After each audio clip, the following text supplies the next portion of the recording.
کوشش کی، تاہم اللہ تعالیٰ کے فضل سے یہود اس ناپاک سازش میں ناکام رہے۔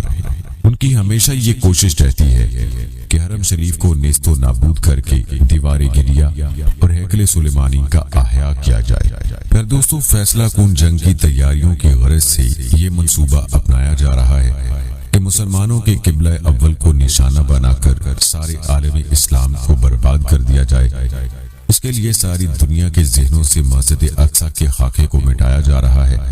غور فرمائیے، گنبد صخرہ یعنی زرد گنبد کو ہی مسجد اقصی کے طور پر پیش کیا جا رہا ہے، اور مسلمانوں کی اچھی خاصی تعداد سنہرے گنبد والی مسجد کو ہی مسجد اقصی سمجھ رہی ہے۔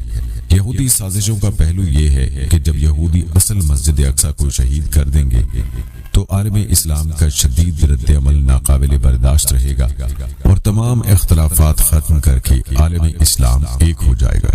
مسجد اقصی کا نام لیا جائے گا اور سنہرے گنبد کو دکھایا جاتا رہے گا۔ دوستو، یاد رہے کہ عیسائیت اور یہودیت کے عظیم اور ناپاک اتحاد نے آخری اور فیصلہ کن جنگ کا آغاز کر دیا ہے۔ یہ حالات اس امت کے لیے کچھ نئے نہیں ہیں۔ قرب قیامت میں پیش آنے والے حالات پہلے ہی بتائے جا چکے ہیں۔ اس وقت کا المیہ یہ ہے کہ اب تنہا امت کو ان حالات کا مقابلہ کرنا پڑ رہا ہے۔ ماضی میں کٹھن حالات کا مقابلہ دینی حمیت رکھنے والوں کے ساتھ کچھ خاص یعنی حکمراں بھی شامل رہے تھے۔ پیارے دوستو، یہ ستم ظریفی بھی ملاحظہ فرمائیں کہ مئی 2007 کے اسرائیلی روزنامے کی اطلاع کے مطابق مسجد اقصی کے صحن میں یہودیوں کا داخلہ ان کے مذہب کی روح سے حرام تھا، کیونکہ قدس الاقداس کی جگہ کون سی ہے معلوم نہیں۔ داخلے سے یہ خطرہ ہے کہ پاؤں اس جگہ پڑ جائیں گے اور وہ مقام روندا جائے گا، جس کی وجہ سے بے حرمتی ہوگی اور یہ حرام ہے۔ لیکن اب اس حرمت کو جواز میں تبدیل کرنے کے لیے فتویٰ حاصل کیا گیا۔ اس سلسلے کی خطرناک سازش مقدس حوض کے نام سے جانی جاتی ہے۔ اس منصوبے کے تحت نام نہاد مذہبی مقدس مقامات قدیم شہر، وادی قدرون اور جبل زیتون کے علاقے میں 22.5 کلومیٹر کے رقبے میں یہودی رنگ چڑھایا جا رہا ہے اور اسلامی آثار مٹائے جا رہے ہیں۔ دوستو، یاد رہے کہ قرآن مجید میں یہ اعلان بھی ہے کہ یہاں برکت ہے، اور ایک نہیں کئی صورتوں میں یہ اعلان ہوا۔ سورہ آراف، سورہ اسراء، سورہ انبیاء، سورہ سبا میں اس کا ذکر ہے۔ لیکن اسرائیل یہاں جم کر بیٹھا ہوا ہے اور عیسائی حفاظت کر رہی ہیں، جبکہ سارے کفار تماشا دیکھ رہی ہیں۔ پیارے دوستو، عالم اسلام کے انتشار کا شکار ہونے کے باوجود فلسطینی آج بھی نہتے مزاحمت کر رہے ہیں اور اسرائیلی درندگی کا ڈٹ کر سامنا کر رہے ہیں۔ ایسی صورتحال میں امت مسلمہ کی ذمہ داری ہے کہ معصوم و مظلوم فلسطینیوں کی کھل کر تائید کرے اور اسرائیلیوں کے مذموم ارادوں کی مذمت کرے۔ پیارے دوستو، یہ تھا مختصر خاکہ بیت المقدس اور مسجد اقصی کی تاریخ کے حوالے سے۔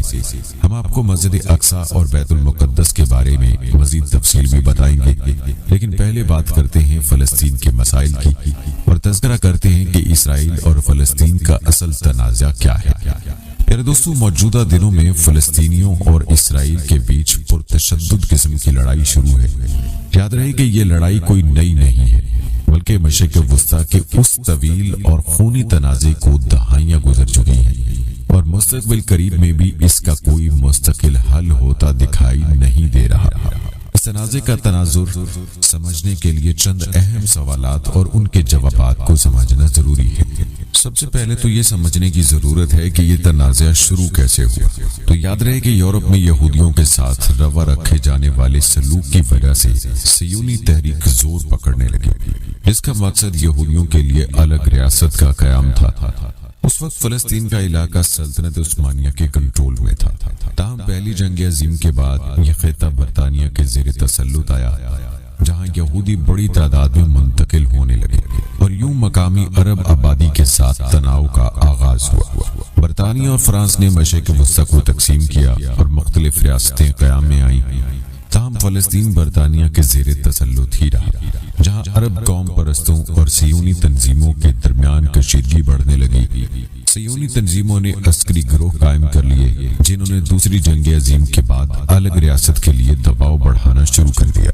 سن 1947 میں اقوام متحدہ نے ووٹنگ کے ذریعے فیصلہ کیا کہ فلسطین کو 2 ٹکڑوں میں تقسیم کیا جائے، جن میں ایک یہودی ریاست ہو اور ایک عرب ریاست، جبکہ یروشلم یعنی بیت المقدس ایک بین الاقوامی شہر ہوگا۔ تاہم 14 مئی 1948 کو اسرائیل کا قیام ہوا تو اگلے ہی دن اردن، مصر، شام اور عراق نے حملہ کر دیا۔ یہ پہلی عرب اسرائیلی جنگ تھی جس کے نتیجے میں اقوام متحدہ کے منصوبے کے مطابق جہاں عرب ریاست بننا تھی وہ علاقہ مختلف ممالک کے قبضے میں آ گیا اور یوں فلسطینیوں کے لیے ایک سانحے نے جنم لیا۔